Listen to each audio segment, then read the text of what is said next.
இயேசுவின் ரத்தம் ஜெயம். Praise Lord my dear brothers and sisters. இந்த நாள்லையும் ஆவியானவர் உணர்த்தின காரியம், எத்தகைய பலன் தருகிறோம். ஆவியானவர் உணர்த்தின வசனம் மத்தேயு எழுதின சுவிசேஷம் அதிகாரம் 13 வசனம் 8. சில விதையோ நல்ல நிலத்தில் விழுந்து சிலது 100ஆகவும் சிலது 60ஆகவும் சிலது 30ஆகவும் பலன் தந்தது. But other fell into good ground and brought forth fruit, some an 100-fold, some 60-fold, some 30-fold.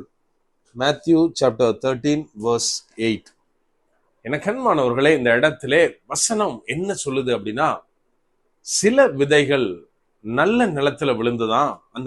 அந்த விதைகள் ஒவ்வொன்றும் 100ஆக 60ஆக 30ஆக அவைகள் பலனளித்தன என்று இந்த இடத்திலே எழுதப்பட்டுள்ளது.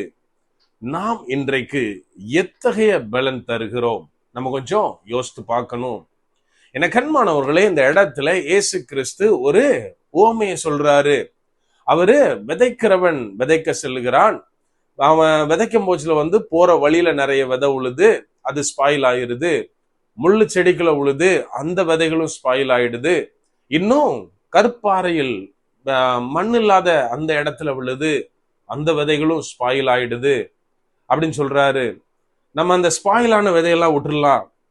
இங்க என்ன சொல்றாருன்னா, கடைசியா கொஞ்சம் விதைகள் என்ன பண்ணுது அப்படின்னா, நல்ல நிலத்தில் அவன் விதைக்கிறான். அந்த நல்ல இடத்துல உளுந்த விதைகள் ஒரு சில விதை 100 மடங்காக, இன்னொன்னு 60ஆக, இன்னொன்னு 30ஆக பலன் அளிக்குது அப்படின்னு இந்த இடத்துல பேரபிள் முடியுது. என கண்மானவர்களே, நம்ம கொஞ்சம் யோசித்து பார்க்கணும். நல்ல நிலத்துல விழுந்த நல்ல விதைகள் எல்லாமே 100ஆதான பலன் தந்திருக்கணும். அவன் ஒரே மாதிரி எஃபர்ட் தான் எல்லா விதைகளுக்கும் போட்டிருப்பான். ஆனா அங்க என்ன வேரியேஷன் நடந்தது அப்படின்னு நம்ம கொஞ்சம் யோசித்து பார்க்கணும். சில நேரத்துல சில விதைகள் அது அந்த டிரான்ஸ்ஃபர்மேஷனுக்கு அது சரியா அடாப்ட் ஆகாம இருந்திருக்கும். இந்த மாதிரியான வேரியேஷன்னால அங்க 60, 30, 100 அப்படின்ற மாதிரி வேரியேஷன் நம்ம பார்க்க முடியுது. என கண்மானவர்களே, இன்னைக்கு அவர் அடுத்ததாக அதை எக்ஸ்பிளைன் பண்றாரு. அந்த ஓமைய சீஷர்களுக்கு விதைக்கிறது வசனம் அப்படின்னு சொல்லிட்டு கரெக்டா எக்ஸ்பிளைன் பண்றாரு. நான் என்ன கேட்கிறேன் அப்படின்னா, நம்ம இன்னைக்கு ஒரு நல்ல நிலத்தில் விதைக்கப்பட்ட விதைகளை போல நமக்கு வார்த்தைகள் வந்தாலும் ஏன் எல்லாருக்கும் ஒரே மாதிரி பலன் அளிப்பதில்லை? நம்ம ஏன் கனி கொடுக்கிறது ஒரே மாதிரியாக இல்லை? ஒரே வேத வசனம் தான், ஒரே காரியம்தான், ஒரே சர்ச் தான், ஒரே பிரசங்கம் தான். ஆனால் நம்ம எந்த அளவுக்கு ஏத்துக்கிறோம், நம்ம கொஞ்சம் யோசித்து பார்க்கணும். நம்ம இதுல இன்னொரு வசனத்தை கவனிக்கணும். இதுக்கு அடுத்த வசனம் 9ஆம் வசனத்துல இயேசு கிறிஸ்து சொல்றாரு, கேட்க செவியுள்ளவன் கேட்க கடவன். அப்படியானால் நான் இன்னைக்கு ஒரு நல்ல சர்ச்ல நல்ல ஒரு பிரசங்கத்தை நாம கேட்கிறோம். அது எல்லாருக்கும் காமனா தான் வருது. ஆனா எத்தனை பேர் அதை முழுவதுமாக உள்வாங்குறோம்?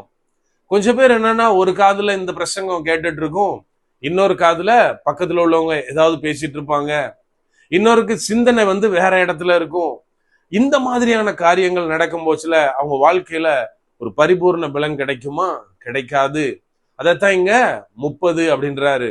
என கண்மானவர்களே, நாம் எந்த அளவுக்கு தேவனுடைய வார்த்தைகளை கேட்கிறோமோ அந்த அளவுக்கு அது நமக்குள்ளாய் கிரியை செய்யும்.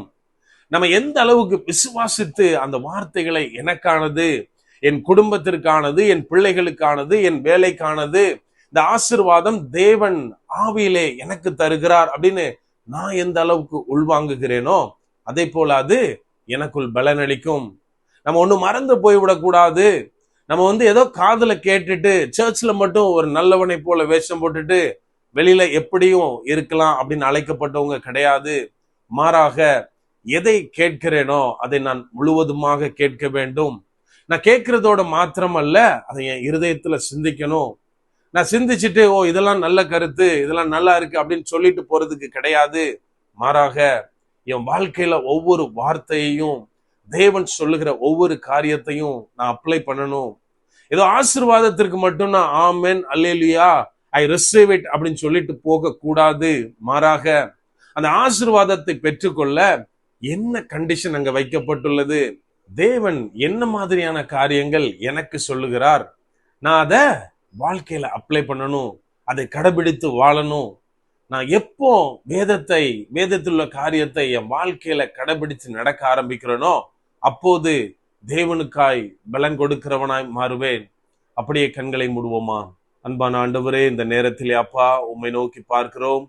ஆவியானவர் நீர் எங்களோட இருக்கிறீர், அதற்காக நன்றி செலுத்துகிறோம். அப்பா உம்முடைய வார்த்தைகளுக்காய் நன்றி தகப்பனே. அந்த வார்த்தையை நாங்க ஏதோ ஒரு காதுல வாங்கி இன்னொரு காதுல விட்டுட்டு போக கூடாது.